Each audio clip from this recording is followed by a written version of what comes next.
হযরত আনাস বিন মালিক রাদিয়াল্লাহু তাআলা আনহু কর্তৃক বর্ণিত এই হাদিস মুত্তাফাক আলাইহি, বুখারী মুসলিম শরীফের রিওয়ায়াত। একদিন হুজুরে কারীম সাল্লাল্লাহু আলাইহি ওয়াসাল্লাম যোহরের নামাজ পড়তে এসেছেন। যোহরের নামাজের পরে মিম্বরে দাঁড়ালেন। কেন? কারণ লোকজন আমার নবীর এলমের ব্যাপারে কথা বলছিল, বলাবলি করছে, কিছু জানেন না, এই ধরনের কথা আমরা সমাজে বলি না। তো যখন শানে রিসালাতের মধ্যে কথা হয়, তো আমার নবী কি করেছেন? নামাজ দোয়া পড়ে আমার নবী সাল্লাল্লাহু আলাইহি ওয়াসাল্লাম মিম্বরের মধ্যে দাঁড়িয়েছেন। মিম্বরে দাঁড়িয়ে আমার নবী তখন বলেছেন, মান আহাব্বা আই আসসালান শাইইন ফালিয়াসআল আন। কেউ কোনো কিছু জানতে চাইলে, কেউ কোনো কিছু জানতে চাইলে আমি মিম্বরে থাকতে থাকতে আমাকে জিজ্ঞেস করো, যা জিজ্ঞেস করবে, যা জিজ্ঞেস করা দরকার।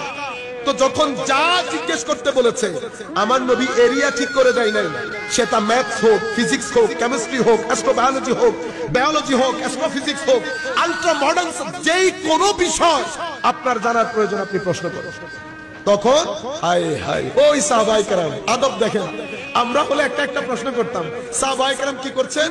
সবাই পুরো মসজিদ জুড়ে সাহাবায়ে কেরাম কান্দা শুরু করলেন, কাদার আওয়াজ বাড়তে লাগলো। আমার নবী আরো উচ্চস্বরে বলতে লাগলেন, হে মানুষ, যার যা কিছু প্রয়োজন প্রশ্ন করো, তোমরা আমার ইলম নিয়ে, আমার ইলম নিয়ে। আমি তো ভদ্রতার খাতিরে, আমি নম্রতার খাতিরে, আমি জুহদের খাতিরে, ইখলাসের খাতিরে কথা কম বলি। তার মানে এই না মাওলায়ে কারীম রিসালাত এবং নবুয়তের ইলম দিয়ে আমি নবীর সিনাকে এমন ভাবে ভরপুর করেছে, আদম বলো, ঈসা বলো, মুসা বলো, সমস্ত আম্বিয়ায়ে কেরামের নবুয়ত আমি নবীর নবুয়তের সমুদ্র থেকে ফুটেছে।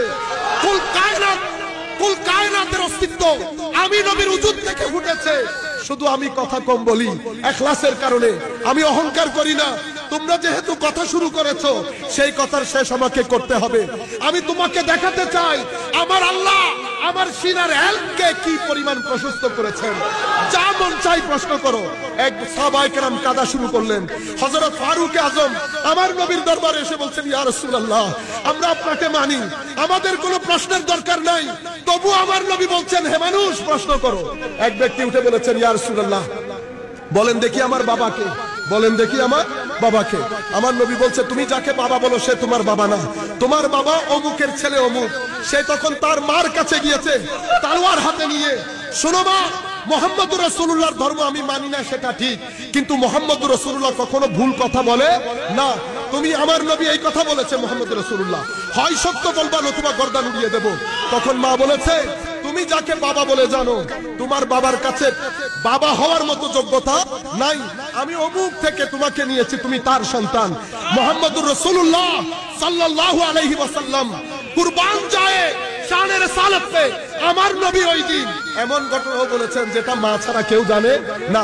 বদ্ধ করে কি ঘটনা ঘটেছে সেটা আমার নবীর দেখার বিষয়। হে মানুষ, শানে নবুয়ত এক আযীম মর্তবার নাম, শানে নবুয়ত এক আযীম মঞ্জিলার নাম, এক আযীম সম্মানের নাম। আজকের যুগ পর্যন্ত, এখনকার সময় পর্যন্ত কেউ যদি ইখলাসের সাথে, ইশকের সাথে, মুহাব্বতের সাথে কোন ঘরের কোনায় বসে আসসালাতু আসসালামু আলাইকা ইয়া রাসূলুল্লাহ, একদিন, দুই দিন, তিন দিন, সময় এমন আসে আমার নবী পর্দা তুলে দেন, আমার নবী হিজাবাত তুলে দেন। এমন অনেক রুয়ে জমিনের মধ্যে মানুষ পাবেন যাদের সালামের জবাব মদিনায়ে মুনাওয়ারা থেকে আমার নবী দান করেন।